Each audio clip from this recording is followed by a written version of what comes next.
Described in some of the earliest Buddhist texts are vivid and extreme depictions of hell realms, such as individuals lying on iron beds with nails piercing their bodies, or having their intestines filled with blazing iron pellets.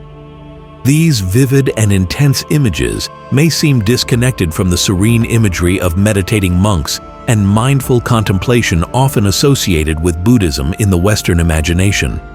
However, when compared to other religious traditions, Buddhism actually features some of the most detailed and extensive portrayals of hell realms in religious history. The concept of hell in Buddhism is first elaborated in the Deuta Sutra, part of the Pali Canon, which represents one of the earliest collections of Buddhist teachings. In this text, the Buddha narrates the tale of a wicked man who, at the end of his life, is dragged to hell. There, he is questioned by Yama, the king of hell, about whether he had ever turned his mind towards Buddhist teachings. While these depictions are undeniably gruesome, from a theological perspective, they serve a purpose within the cosmology of the text. Unlike in Christianity, where hell is often viewed as a place of eternal punishment, Buddhist hell realms are seen as temporary states within the cycle of rebirth. Hell is one of the 6 realms into which beings can be reborn based on their karma.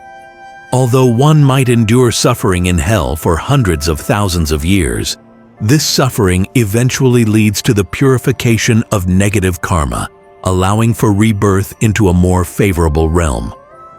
In this framework, hell functions as a mechanism for karma purification, aimed at enabling a better rebirth. Interestingly, some texts even describe Yama as a Buddha, acting compassionately towards beings. This does not imply that Buddhists view hell as desirable. Rather, contemporary Buddhists often strive to encourage others to practice Buddhism by illustrating the potential consequences of accumulating bad karma. This educational effort is evident in various life-sized hellscapes built to depict hell's torments. In Vietnam, the subterranean Am Phu cave in the Marble Mountains provides a glimpse of hell through detailed dioramas of infernal suffering, accompanied by a shrine for repentance and confession. Similarly, many temples in Thailand and Japan feature hell-themed exhibits, such as the Senko-ji in Japan, serving as visual reminders of the consequences of negative actions.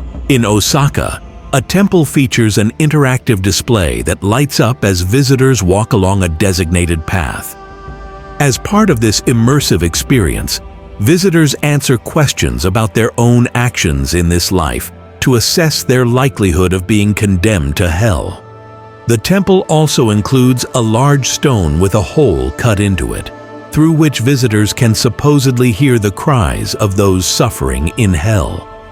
Similarly, the creators of the well-known herbal balm, Tiger Balm, established a thematic park in Singapore called Haw Par Villa. This park educates visitors on the significance of moral conduct and Buddhist practice through various displays. One version of Buddhist cosmology related to these hell realms is detailed in the Abhidharma text, which dates back to the 4th century CE. This text outlines 8 cold hells and 8 hot hells, supplemented by numerous neighboring hells that introduce regional variations. For instance, the Blue Lotus Hell is described as being so cold that frostbite blisters form on the skin, with the freezing liquid inside causing the blisters to burst open, making it look as though the sufferer is covered in blue lotuses. In the Black Line Hell, dark lines appear on the body, and hellish workers use knives to slice along these lines. The person then spontaneously regenerates, only to endure the torment again. These vivid descriptions of hell offer a useful framework for historians to trace how Buddhism has evolved as it spread to different regions. The expansive and imaginative nature of these hell realms allowed local Buddhist communities to develop their own unique practices, texts, and narratives centered around the theme of hell. Often, these stories involve a devout Buddhist journeying through hell and returning with insights about the torments witnessed and advice on how to avoid such a fate. This theme is prominently featured in the Ghost Festival, celebrated throughout East Asia, but particularly in China. In China, the Ghost Festival is observed annually on the 15th day of the 7th lunar month, typically around mid-August. Chinese Buddhists believe that by offering food and money to Buddhist monks on this day, they can alleviate the suffering of their ancestors in hell. This festival is rooted in the story of the Buddha's disciple, Mulan, also known as Modgaldana in Sanskrit. After the death of his parents, Mulan, who had become a Buddhist monk, gained the ability to traverse different realms through his meditation. His travels allowed him to discover the plight of the deceased and the importance of making offerings to aid their release from hell. Mulan discovers that his mother has been reborn in hell due to her sins, including misappropriating donations intended for Buddhist monks. Despite this, Mulan remains a devoted son and ventures into hell, confronting numerous ghastly horrors in his quest to find her. Through his efforts, Mulan ultimately persuades the Buddha to assist in rescuing his mother. The Ghost Festival was established to help those whose relatives may be suffering in hell. During this festival, families visit Buddhist temples to offer money and food to monks, believing these offerings will provide comfort and sustenance to their loved ones in hell. Additionally, families may make similar offerings at grave sites or ancestral altars in their homes. Many monasteries even organize performances of Mulan's story, blending religious ritual with entertainment. In these performances, families of the recently deceased may come on stage with portraits of their loved ones, appealing to Mulan to save them. Historians of religion are particularly interested in the Ghost Festival, as it illustrates how Buddhism was woven into Chinese society.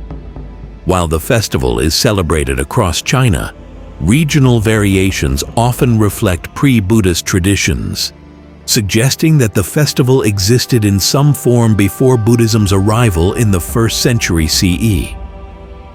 The Ghost Festival intriguingly combines Confucian and Buddhist elements. Mulan's quest to rescue his mother from hell contrasts with the Buddhist ideal of monks renouncing familial ties. This narrative, however, resonates with Confucian values that stress filial piety and dedication to one's parents. By incorporating Confucian principles, the story of Mulan demonstrates how Chinese Buddhists may have adapted their religious teachings to align with local cultural values.